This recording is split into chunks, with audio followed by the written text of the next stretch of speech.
Tony Prince at the International Radio Festival in Malta. You're such a legend. Your show this morning was so great. Well, I enjoyed it, you know. We're doing a different kind of radio now. United DJs Radio is the one I'm on with all my colleagues. They don't have a program director. They choose and play whatever they want with the specification. They've got to spread it over 7 decades, including some new music as well.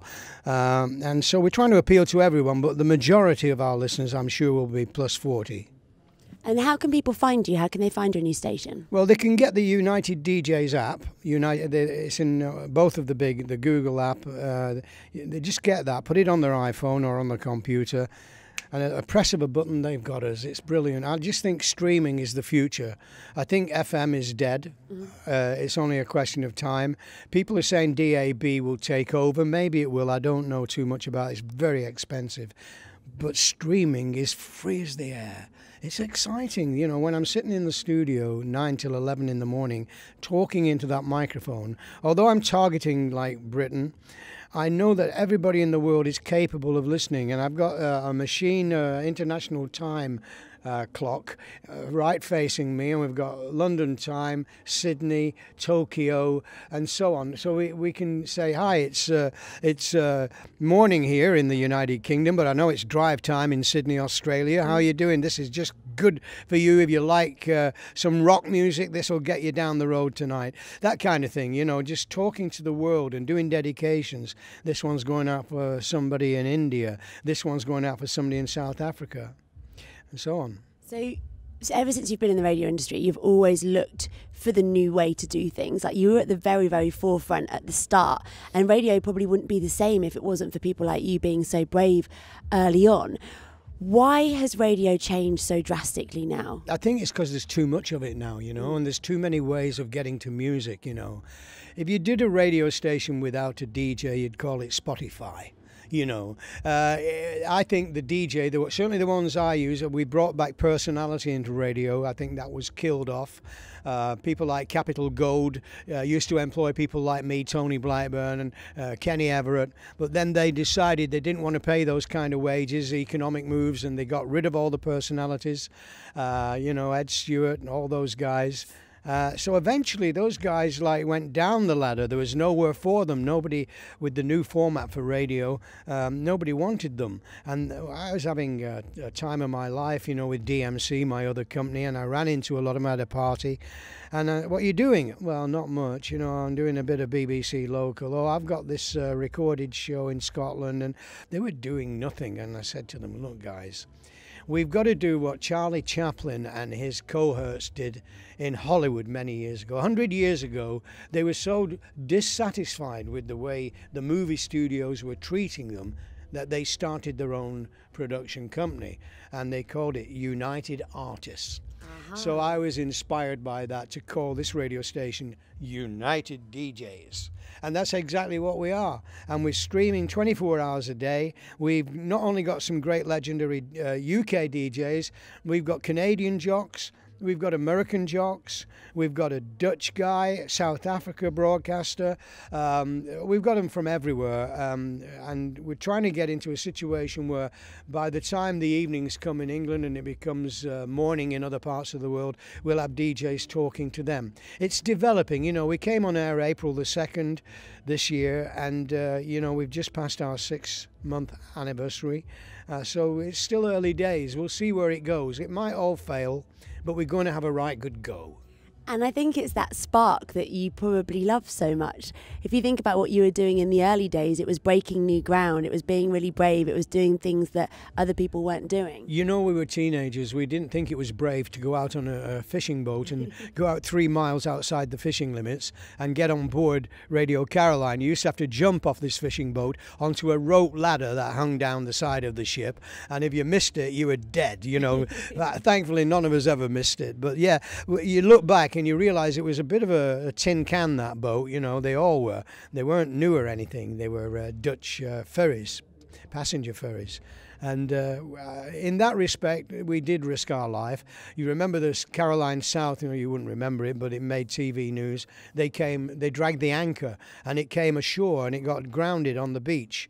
And they had to Breach's boy, Tony Blackburn, and DLT, and Emperor Roscoe off. You saw them on the telly, I was in Bristol at the time, and when I saw these guys being Breacher buoyed onto the safety of the sand, I said to my friend who was with me, I'm going to join them.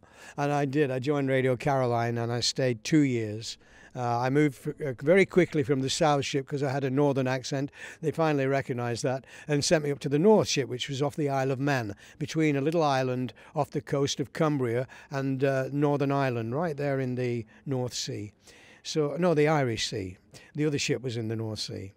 And they were all over the place, There was Radio Scotland servicing Scotland.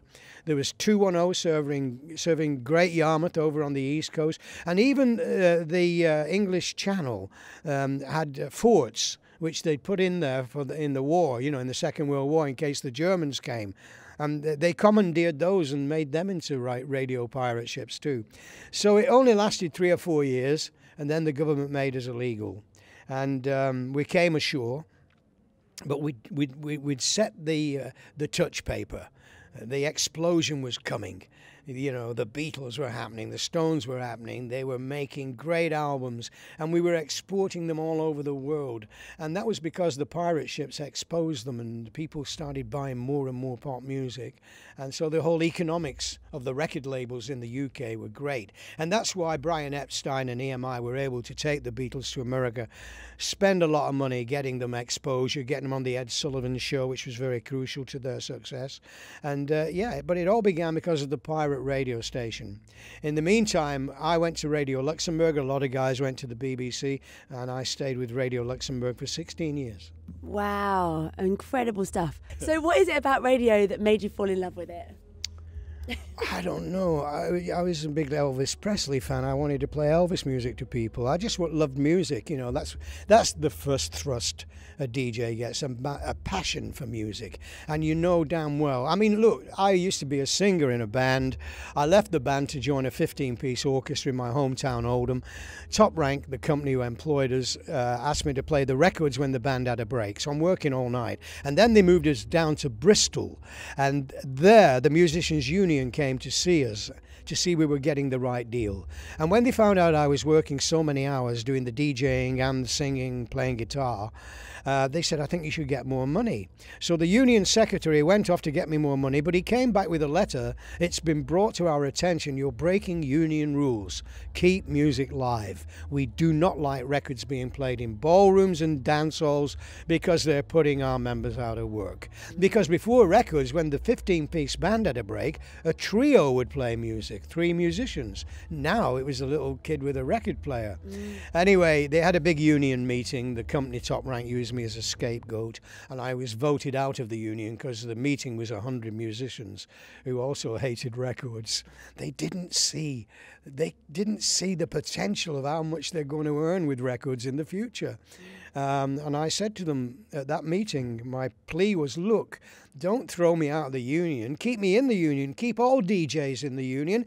Then you can control us. If you don't, you're going to lose the fight.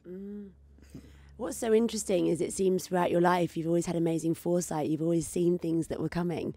And that's what's so fascinating with the app that you're doing.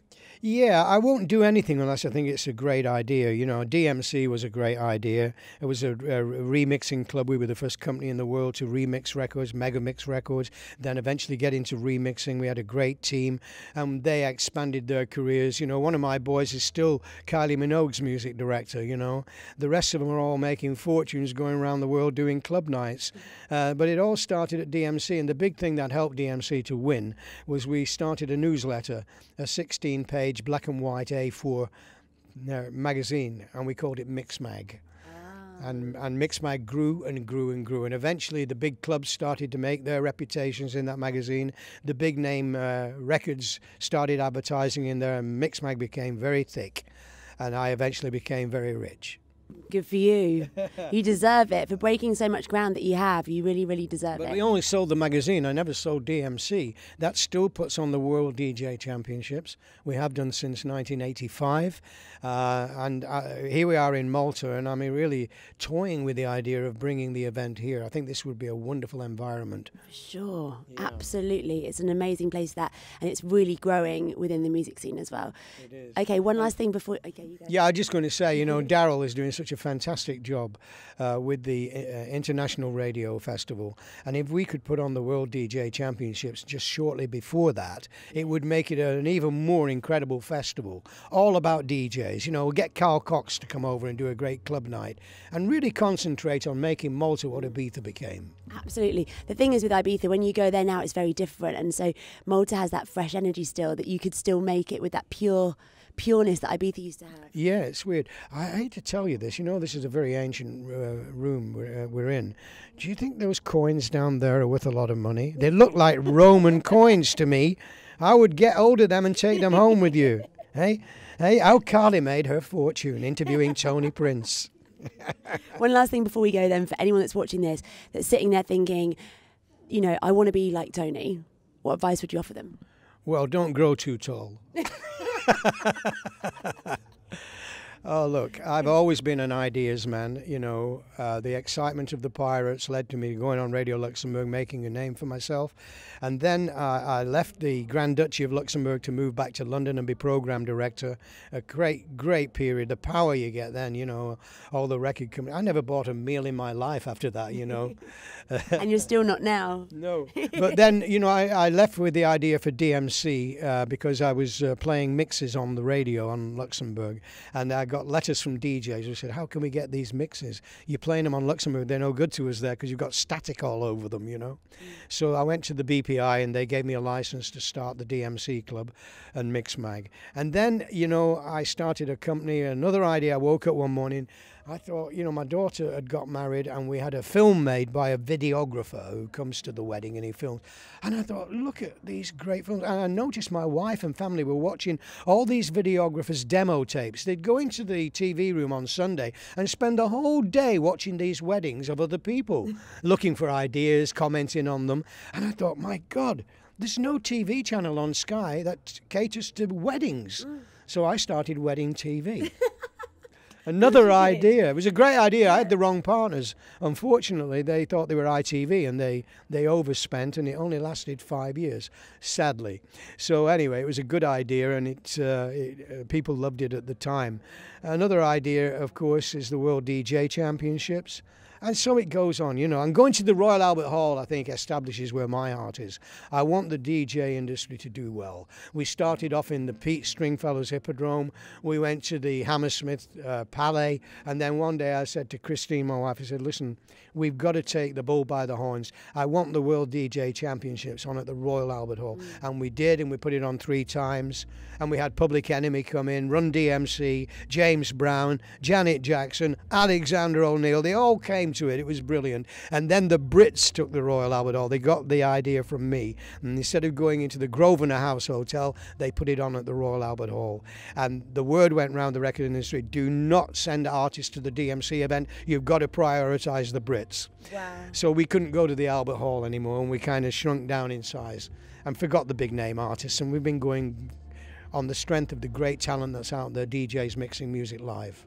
Well, Tony, keep doing what you do. You're an incredible human being, and thanks for everything that you've created in this world, because there's so much of what we do today that wouldn't be here if you hadn't have had those ideas. Well, I like to think I've helped the DJ industry. It's my first love after Elvis Presley.